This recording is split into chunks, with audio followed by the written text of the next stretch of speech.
Welcome to Washington Today on C-SPAN Radio from Monday, January 8th, 2024. The White House announces there will be a review of process and procedure that took place when Defense Secretary Lloyd Austin did not disclose for several days that he was in the hospital, as some Republicans in Congress are now calling for Secretary Austin to resign. House Speaker Mike Johnson, a Republican, and the Senate Majority Leader Chuck Schumer, a Democrat, announced a topline federal budget agreement which could lessen the chance of a federal government shutdown when current funding expires. The first deadline is January 19th. We'll get the details from CQ Roll Call budget reporter Aidan Quigley and hear from Senate and House members. President Joe Biden gives a campaign speech at the historic black church in Charleston, South Carolina, Mother Emauel AME, where there was a racist mass shooting in 2015. He denounces the poison of white supremacy and says the 2024 presidential election is a battle for truth, and compares Republican presidential candidate and former President Donald Trump to defeated Confederate soldiers unable to accept the loss. We'll also hear from Donald Trump campaigning in Iowa. Secretary of State Antony Blinken continues his Middle East trip, speaking to reporters in Saudi Arabia before flying to Israel for meetings on the war with Hamas in Gaza. Secretary Blinken responding to reporters that Hezbollah says one of its top commanders has been killed in southern Lebanon, and concerns about the war widening. And a U.S. Supreme Court oral argument in a case about the U.S. government's no-fly list. A Muslim man was put on the list, then taken off, and wants to know why he was put on in the first place. The FBI is fighting that.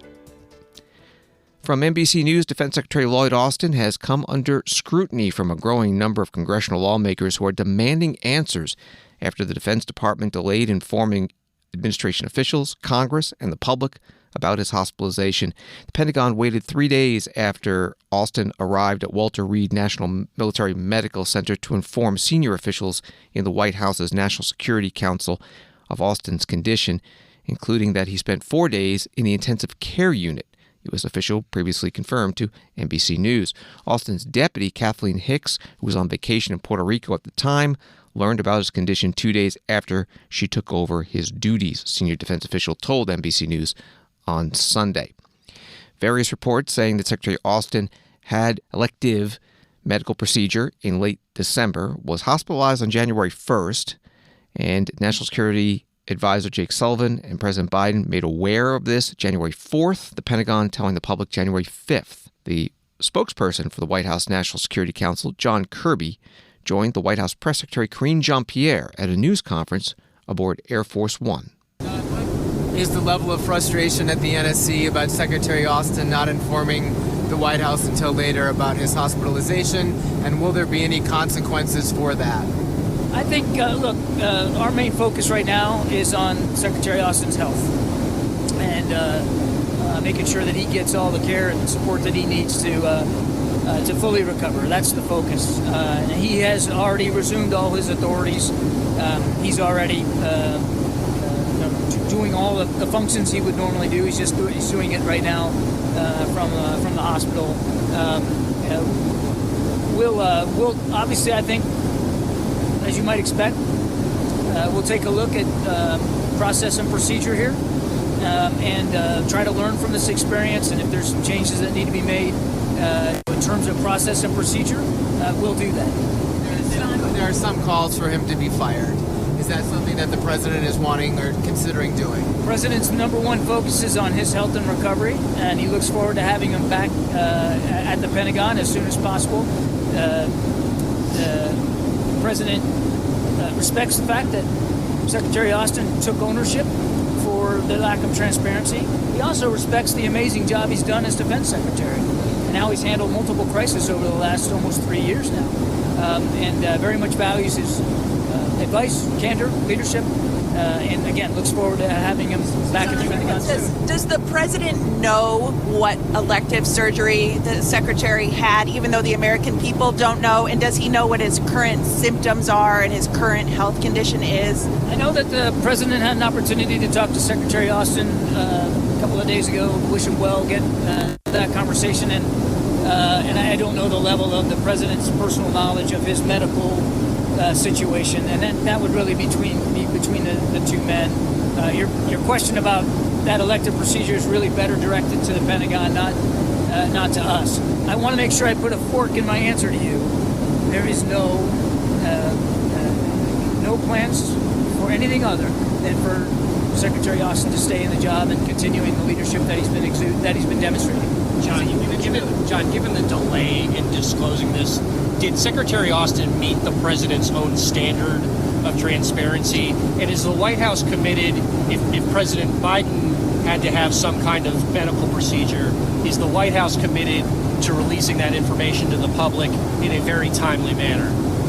Well, on the second question, and you're a little out of my lane, that's really, but I don't want to speak for Kareem, but I think the answer is yes. I mean, the answer is absolutely yes. We'll be as transparent as possible. Yeah. I mean, the president has always put transparency at the center of his administration from the beginning, and obviously that's what we're going to continue to do. So we're going to continue to be transparent. Obviously, the Department of Defense will have more to speak to about their protocol. I just don't have anything to add specifically on that piece. Do you think you were transparent here, though? I mean, it took days for people to be informed about this at a time of, conflict around the world. I'm sorry. The Pentagon has talked about this. The Secretary put out a statement, took accountability for the lack of transparency. We'll let the Pentagon speak to the process there. John Kirby, Strategic Communications Coordinator for the White House National Security Council, and White House Press Secretary Karine Jean-Pierre with reporters on Air Force One.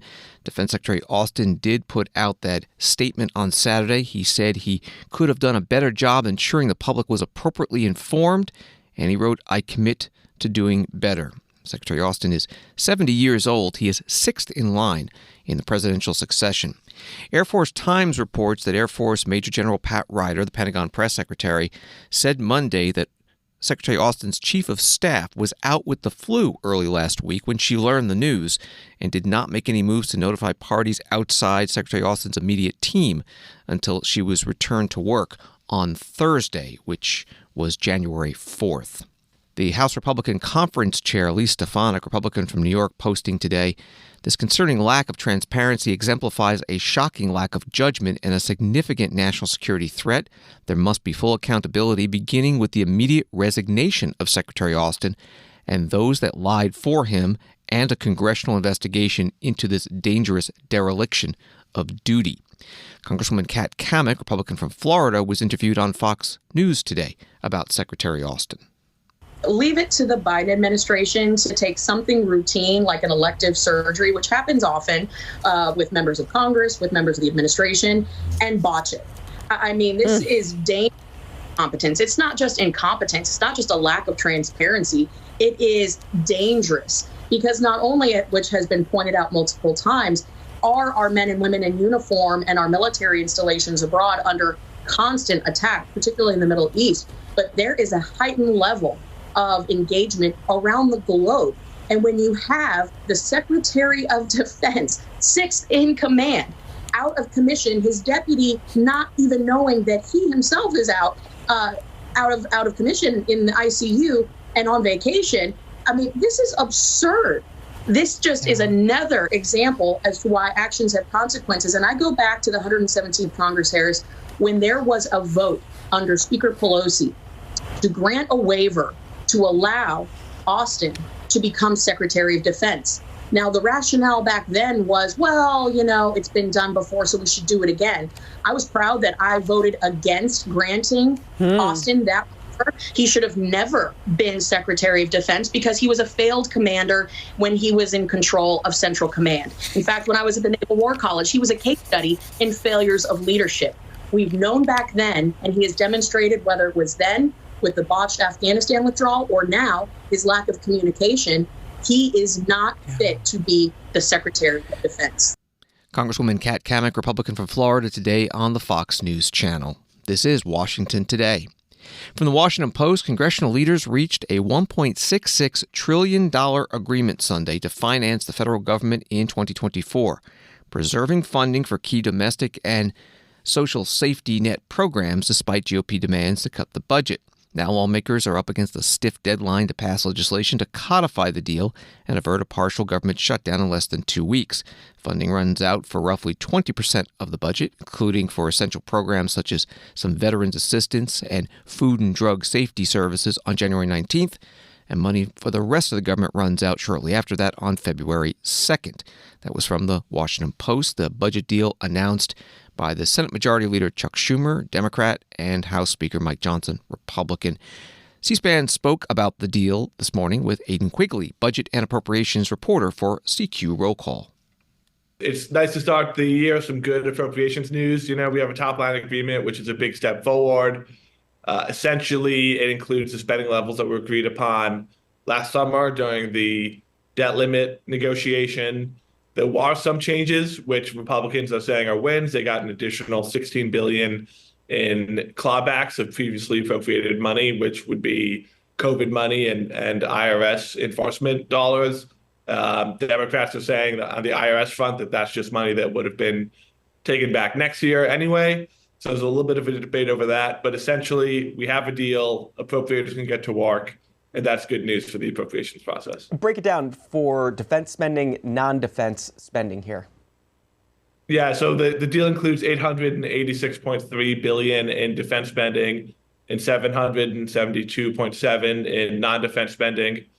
So that's like about a 3% increase from last year on the defense side and about flat on the non-defense side, which is what, again, this was hammered out over the summer. But obviously, we've been on a lengthy journey since then in this process to get to where we are today with a handful of short-term stopgap spending measures and the overthrow of the Speaker McCarthy, who negotiated this deal. So it wasn't entirely clear where we would land. But essentially, we are back where we were over the summer, although there are some changes to the package, which Republicans are happy about. At least Speaker Johnson is heralding as a win. Well, that's the question. So how does this deal that was announced yesterday by the leadership, how is it going over with the rank and file members? Where are the potential avenues where this could be held up? Yeah, so that's a really good question. So, of course, the House Freedom Caucus, they want bigger spending cuts. They are unhappy with this deal. But I think if you look at the coalition, that will be needed to pass this legislation, they are not part of it. They have voted against the short-term stopgap measures. But of course, with such a slight majority on the Republican conference, Johnson has, not a lot of wiggle room to, move forward as a leader if there's wide opposition among Republicans. So it will be interesting to see where many Republicans fall, but kind of the usual suspects of the Freedom Caucus are unhappy about the overall spending level, just like they were at the time of the debt limit deal. Is there an early whip count on this? Is this one of those bills that could potentially get more Democratic votes in the Republican-controlled House than Republican votes? What's your prediction at this point? It will almost definitely 98% chance, 99, 100. I don't know that it will receive more Democratic votes, because if you just look back at the previous continuing resolutions, it's clear that House Democrats are going to carry this, barring some kind of major shift from what we've seen in the past. So I think it's pretty clear that Democrats will carry this forward. And then, Aidan, quickly, in terms of time frame here, we're looking at a January 19th government funding deadline. That's the first of two. The second one hits in early February. Will there be enough time to go through all the legislative hoops and get this signed by the president before those deadlines hit? Or is it possible they'll need another stopgap measure to buy more time for this process to play out? Yeah, so there's not enough time for them to get done by the first deadline in mid-January. So they will need another stopgap spending measure, which will be a little tricky, but with Democrats on board, you think that it should be able to pass pretty clearly. I will caution that this top line agreement is an important first step, but there is a lot of work to do, including the normal work of negotiating the bills, which will take 4 to 6 weeks to get to the finish line. So that's a decent amount of time. But also, this agreement is a little different in which typically around this time they have an agreement on policy riders, which is what policies are included in the package. There was no agreement at this point on that topic. So that's going to be another really tough negotiation, especially as Johnson faces criticism from the Freedom Caucus. Chip Roy yesterday was saying that he wants to wait and see where they land on policy riders before, making kind of he's unhappy with the spending levels, but he said, let's look and see what we get on the policy rider front. So that's going to be kind of a really hard negotiation that, this deal allows appropriators to get to work, but there's still a lot more to be done and a lot more negotiating to be done, especially on the policy riders front.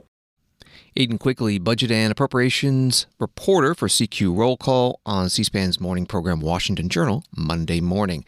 The House of Representatives returns from the holiday recess on Tuesday. The Senate was back today, and the Majority Leader Chuck Schumer, Democrat from New York, spoke on the Senate floor about this budget deal.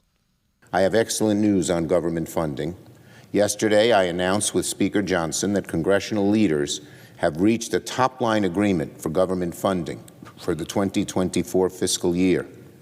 When we began our negotiations, our goal was to preserve a non-defense funding level of $772 billion, the same level agreed to in our debt ceiling deal last June.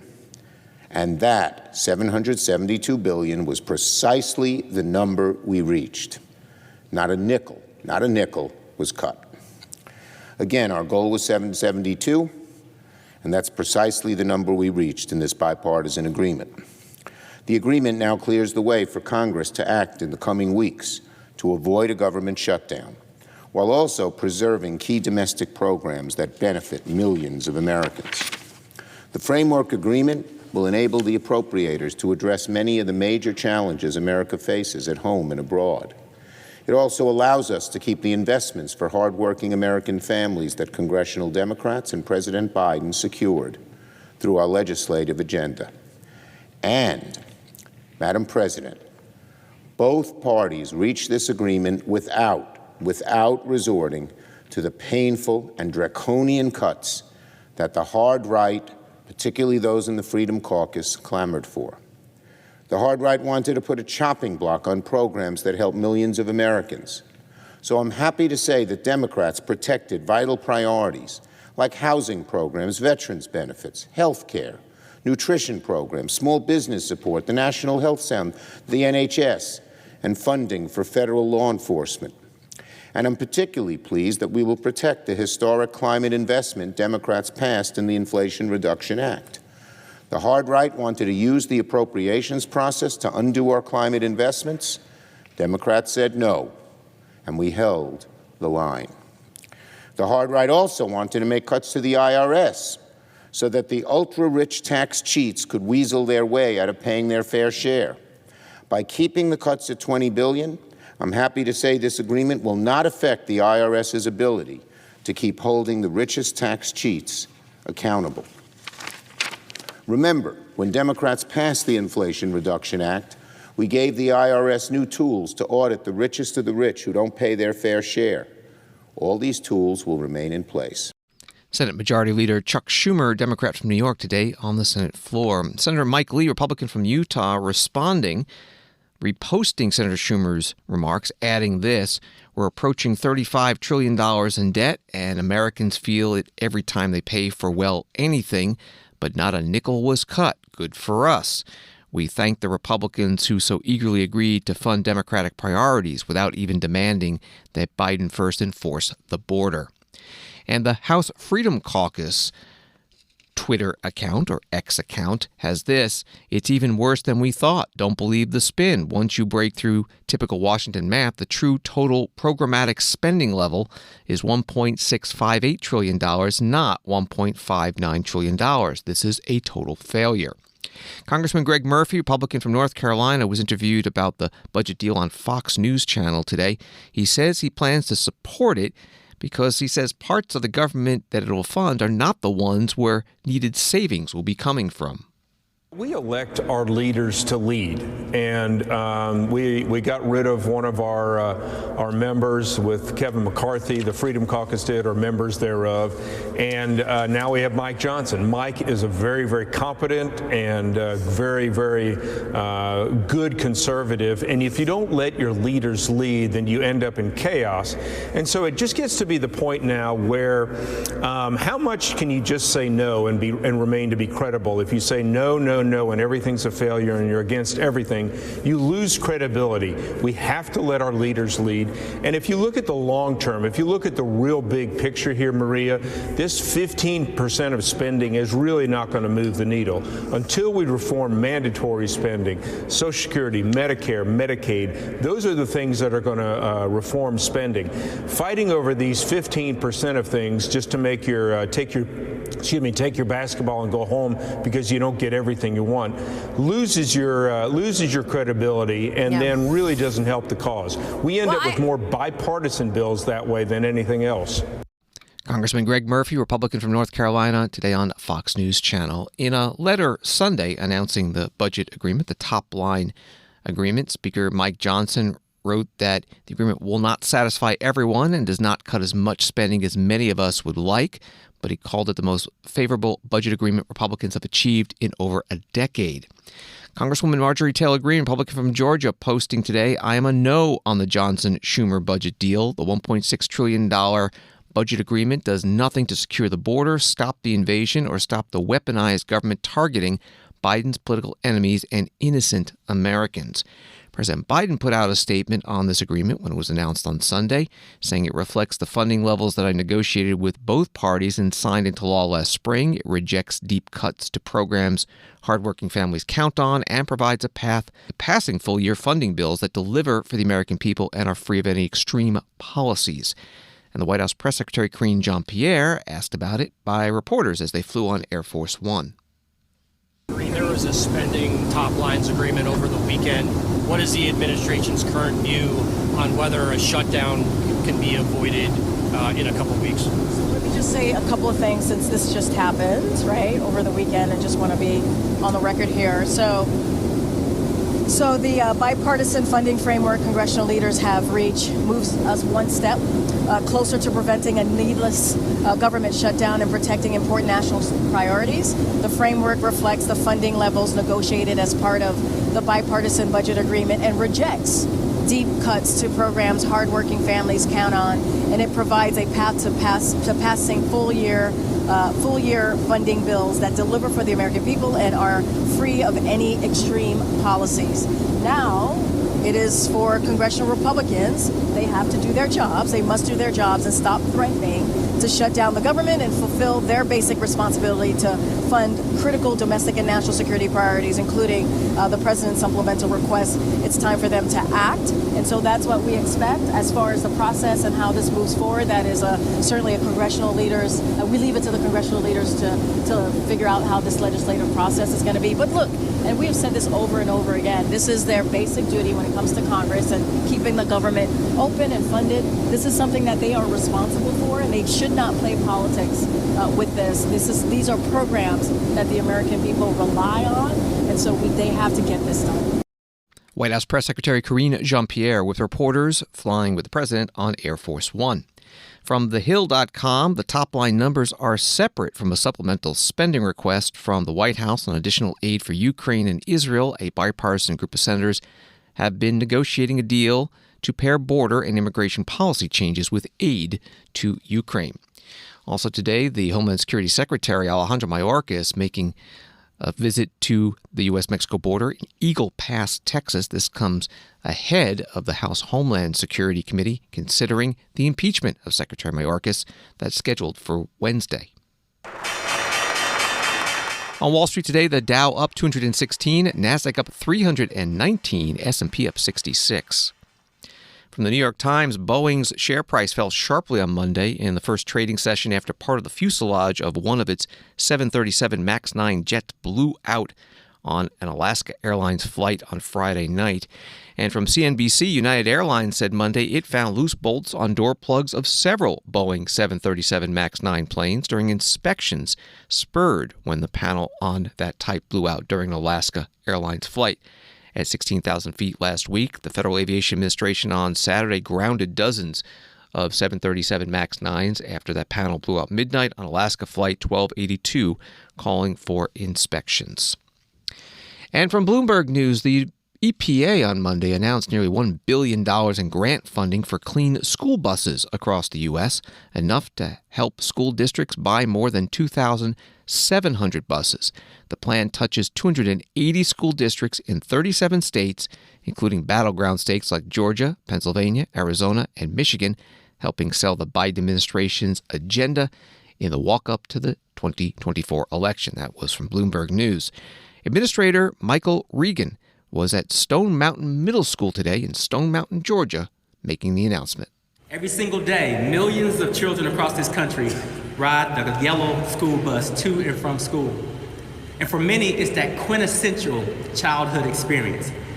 But we also know that traditional school buses that our students rely on are driven by internal combustion engines that emit toxic pollutions into the air. Not only are these pollutants harmful to the environment, but they can also be harmful to people's health, to the children who ride the bus, to the bus drivers responsible for the transportation, and for the folks in the surrounding community. Earlier today, I was proud to announce that EPA has selected 67 applicants to receive nearly $1 billion. That's billion with a B.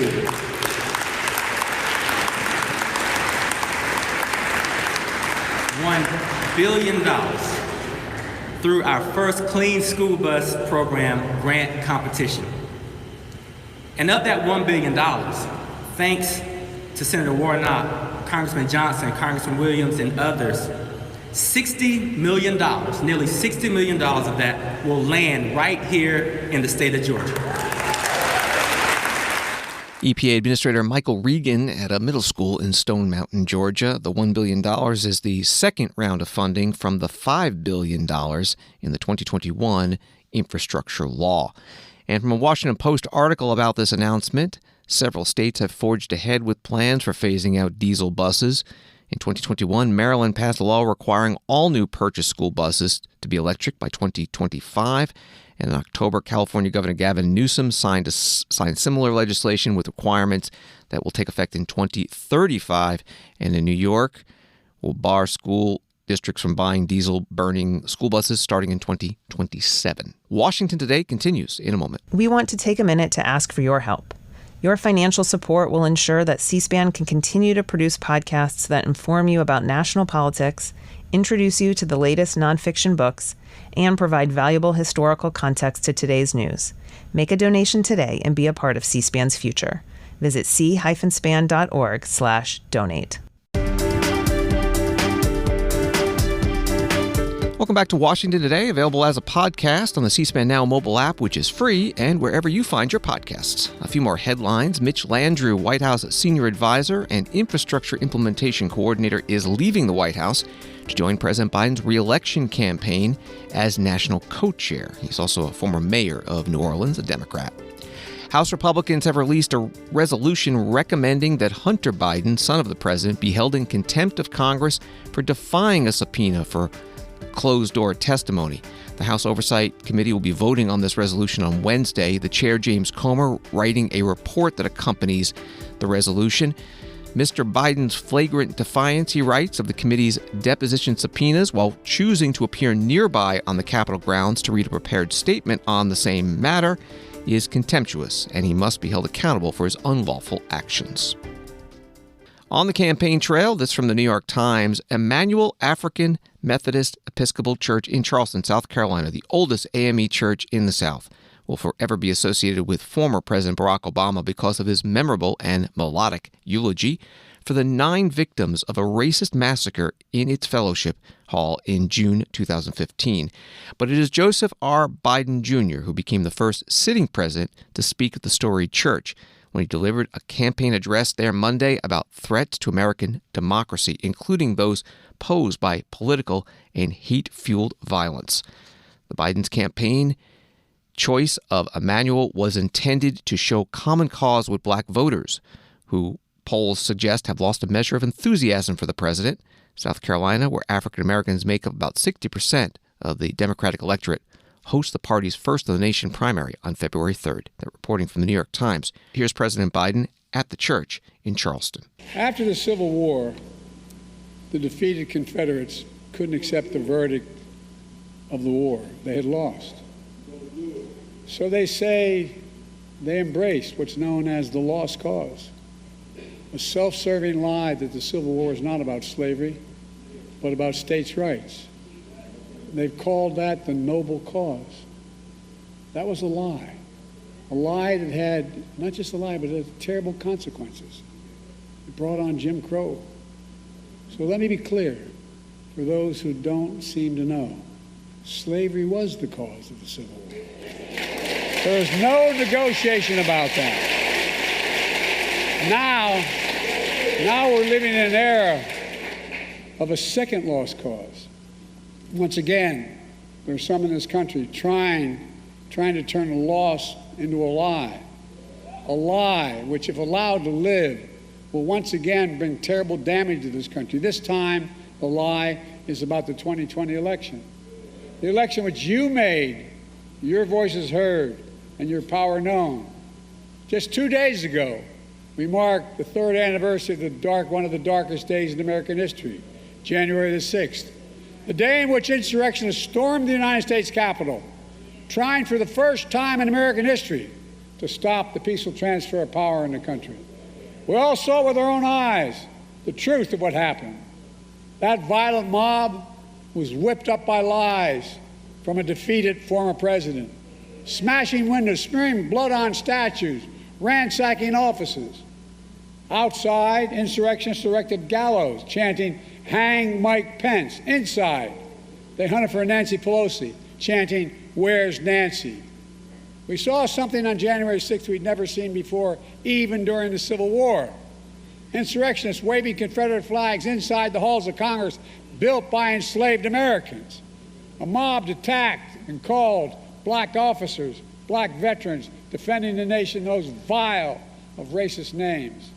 And yet, an extreme movement of America, the MAGA Republicans, led by a defeated president, is trying to steal history now. They tried to steal an election, now they're trying to steal history, telling us that violent mob was, and I quote, a peaceful protest. President Joe Biden, part of a re-election campaign speech at Mother Emauel AME Church in Charleston, South Carolina today.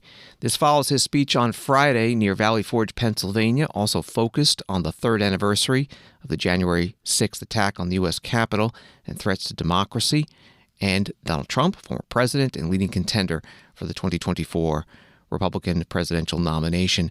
Donald Trump over the weekend has been campaigning across Iowa, which will hold the first of the nation Republican presidential caucuses on January 15th.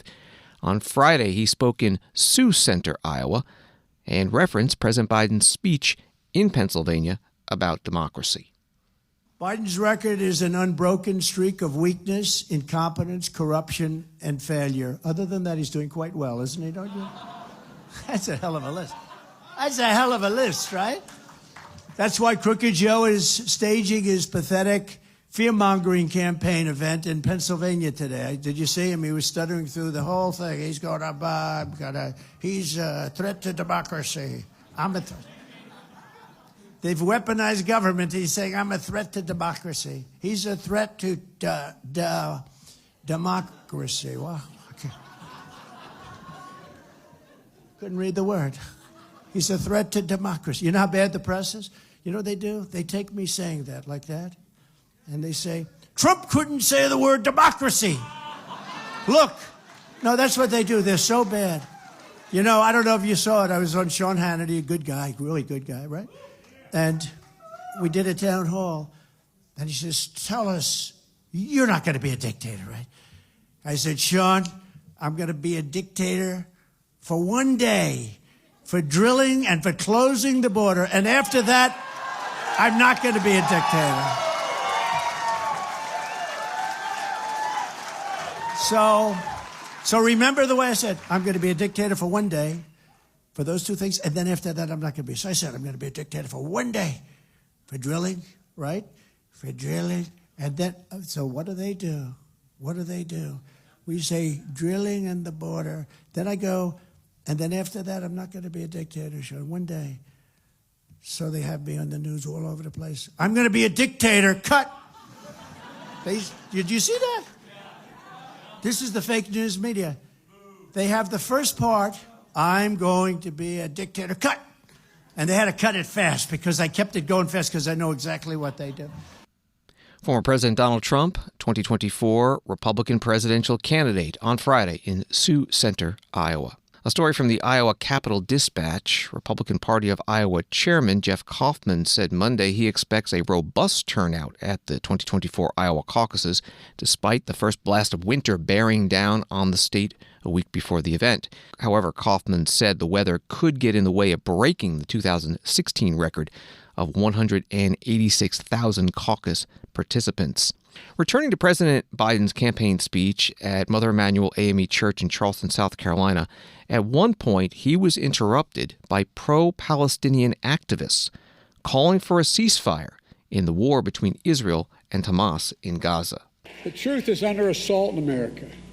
As a consequence, so is our freedom, our democracy, our very country, because without the truth, there's no light. Without light, there's no path from this darkness. If you really care about the lives lost here, you should honor the lives lost and call for a ceasefire in Palestine. Ceasefire now! Ceasefire now! Ceasefire now! That's all right. That's all right. That's all right. That's all right.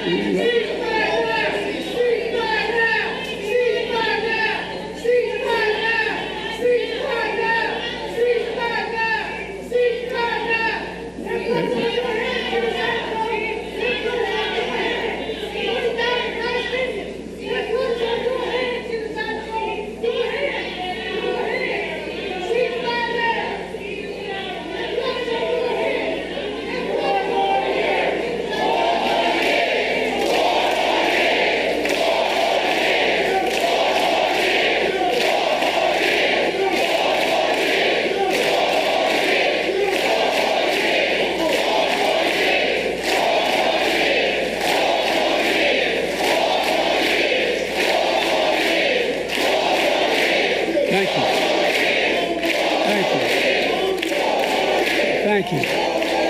Look, folks, I understand their passion, and I've been quietly working with the Israeli government to get them to reduce and significantly get out of Gaza. I'm using all that I can to do that.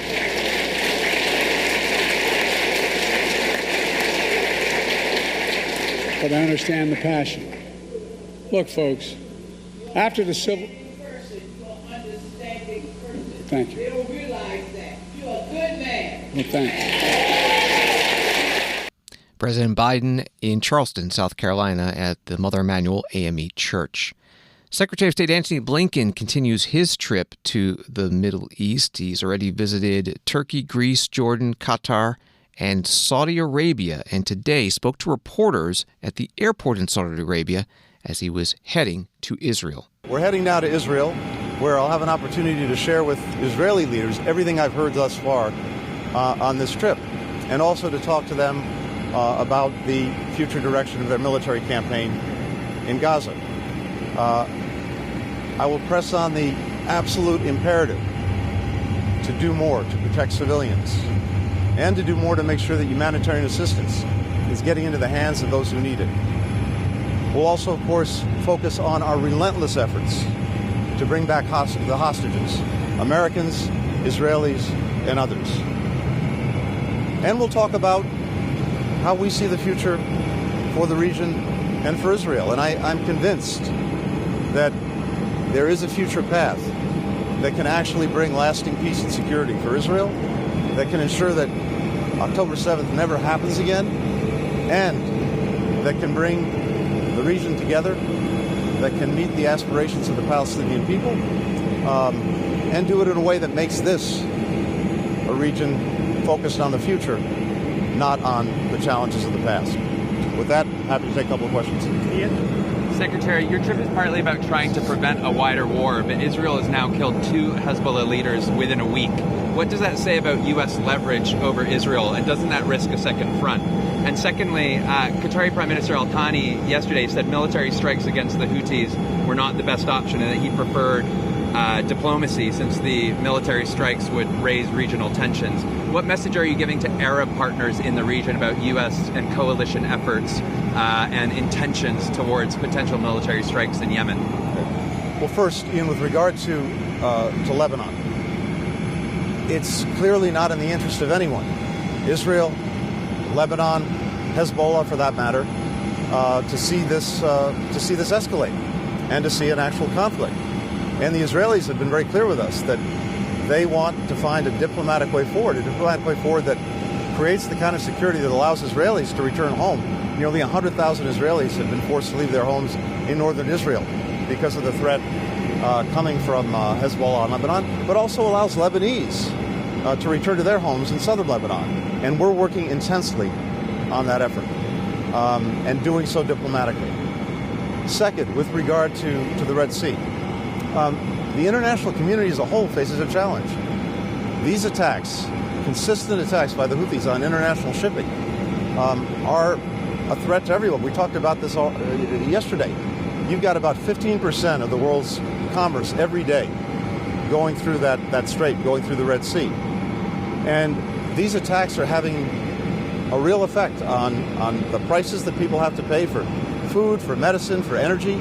Ships have to get diverted to other places, insurance rates go up, and the basic principle of freedom of navigation is what's at stake. So the international community has a real stake in upholding that principle. As I said, we've had 40 countries come together to make clear that what the Houthis are doing has to stop. And we have other countries that have made clear that if it continues, there have to be consequences. So our strong view, our strong preference is that the Houthis get the message that they're receiving from countries around the world that this needs to stop, and that's what we're focused on. Secretary of State Antony Blinken on the tarmac in Saudi Arabia, flying to Israel. Story from NBC News. The United States is being blamed by the Arab public along with Israel for the mounting civilian death toll in Gaza. Leaders in the Middle East have warned Secretary of State Antony Blinken on his diplomatic tour this week, according to multiple senior administration officials, diplomatic sources, and congressional officials. The U.S. Supreme Court heard oral arguments today in a case involving the federal government's no-fly list. Scripps News explains that the case involves Jonas Fikri, a Muslim man who was not allowed to board a flight from Sweden to the U.S. due to being placed on the government's no-fly list. The Council on American Islamic Relations claims that Fikri was placed on the no-fly list after refusing to be an informant to the Federal Bureau of Investigation. When he refused, he was tortured and imprisoned in the United Arab Emirates at the behest of American officials and then stranded in Sweden because of his status on the no-fly list, CARE alleges. 1 year after being denied access to the flight, he was charged with conspiracy to structure monetary transfers. Those federal charges, however, were later dismissed. He was removed from the no-fly list after a years-long legal battle. Lawyers for Fikri argue that he could be placed on the no-fly list again without a fair process to fight the flight ban. The argument before the federal court is whether the case is moot. A district court agreed with the government that the case was moot, but in 2 separate instances, an appeals court allowed the case to proceed. The FBI appealed the lower court's ruling to the Supreme Court. That's the background from a Scripps News article. Here is the case, FBI v. Fikri, part of it, with Justices Sonia Sotomayor and Elena Kagan questioning Sopen Joshi, assistant to the U.S. Solicitor General. How can someone tell you that they're not going to engage in a terrorist activity if they don't know what terrorist activity it is that you claim they did? How can I reasonably be expected to say I'm not going to do X when I don't know what X is? Again, I don't think it's reasonable to expect anyone to pose a threat of engaging in international terrorism. I mean, Mr. Joshi, you're arguing the merits of the case. You obviously think that you have good reasons for putting people on the list, and on the other hand, the suit, the whole gravamen of the complaint, is that you were not using good reasons, and we can't decide the merits of the case. I think that Justice Sotomayor's hypothetical is an extremely important one because it really asks, what does this declaration commit you to? The declaration clearly says that you can't use any facts that you know of now. So any facts that have happened in the past cannot be used to relist Mr. Fikra. But the question that she's asking is, if he does the same kinds of things, if he meets with the same kinds of people, if he associates with the same kinds of organizations, can those same kinds of activities that put him on the list before put him on the list again? And I do think that you have to give a kind of yes or no answer to that question so that we can figure out what this declaration does and does not commit you to. Yeah, so if you want a yes or no answer, my answer is yes, because... Guess what? Yes. Yes, you can put him back on. Correct. For the same kinds of activities. For the same kinds of, yes, because a repetition of conduct carries different significance from just initially engaging in it once and perhaps even renouncing it, right? A repetition carries a different significance. And that has to be true in the national security space. Sopan Joshi, assistant to the U.S. Solicitor General, being questioned by Supreme Court Justices Sonia Sotomayor and Elena Kagan in the oral argument in today's case, FBI v. Fikra. And you can find the full oral argument about the government's no-fly list at our website at cspan.org. An article from Thomson Reuters with some other news about the court writes the U.S. Supreme Court Monday rejected a request by Elon Musk's X Corporation, the social media company formerly known as Twitter, to consider whether it can publicly disclose how often federal law enforcement seeks information about users for national security investigations. The justice declined to hear X's appeal of the lower court's ruling holding that the FBI's restrictions on what the company could say publicly about the investigations did not violate its free speech rights under the U.S. Constitution's First Amendment. Thanks for listening to Washington Today. Sign up for C-SPAN's evening newsletter, word for word. It's free. And get the stories making headlines in Washington emailed to you every day. You can subscribe at cspan.org/connect. Have a good night.